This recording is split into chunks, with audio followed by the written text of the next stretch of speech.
Hello everyone, এটা ছিল আমাদের কক্সবাজারের ফ্যামিলি ট্যুর। আমরা যাচ্ছি আরামবাগ থেকে বাসে উঠে। এটা ছিল সেন্ট মার্টিন পরিবহন স্লিপার কোচ বাস। এরপর শুরু হয়ে গেল আমাদের জার্নি। এই স্লিপার কোচ আসলে লং জার্নির জন্য বেস্ট আমার কাছে মনে হয়। আবার অনেকে প্রেফার করে ডাবল ডেকার অথবা সিটিং অ্যারেঞ্জমেন্টওয়ালা বাসগুলো। এরপর আমরা কুমিল্লা একটা স্টপেজে থামলাম। এটার মধ্যে নেমে যার যেটা মন চাইলো সে খেয়ে নিল, হালকা পাতলা নাস্তা খেলো অনেকে। এরপর আমরা পৌঁছে গেলাম কক্সেস বাজারে। এরপর আমরা উঠেছিলাম এই হোটেলটাতে। এটার নাম হচ্ছে দি কক্স বিচ রিসর্ট। আর এটার পাশে একটা রেস্টুরেন্ট আছে যেটার মধ্যে অনেক মজার মজার খাবার পাওয়া যায়। হোটেলের এনভায়রনমেন্টটা ভালোই ছিল। এটা হচ্ছে লবি। আর এরপর যে ওইটা ছিল এন্ট্রান্সের লবি, এটা হচ্ছে আমাদের ফ্লোরের লবি। এরপর আমরা আমাদের রুমে ঢুকলাম।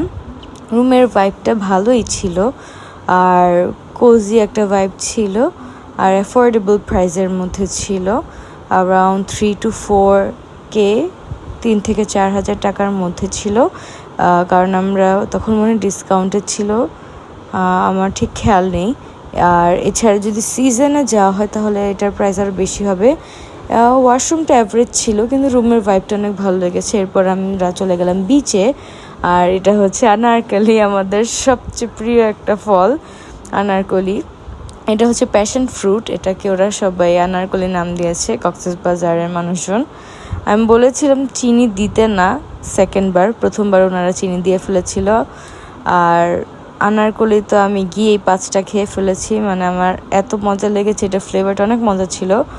আর এটা আমাদের নিয়েও খেলছে যে স্যান্ড ক্যাসেল বানানোর জন্য। এরপর আমি একটা নাম লিখলাম, একটু মজা করলাম। এরপর বিচে হেঁটে হেঁটে যাচ্ছি আমি আর আমার ব্রাদার ইন ল আর তার ওয়াইফ। আমরা আনারকলি খেতে খেতে বিচে গেলাম। পর এই যে সেই বেস্ট ফিলিং এভার, ঢেউ এসে যখন পায়ে লাগে অনেক অনেক বেশি মজা লাগে। এই ছিল আমাদের first day. Thanks for watching, bye and stay tune for other vlogs.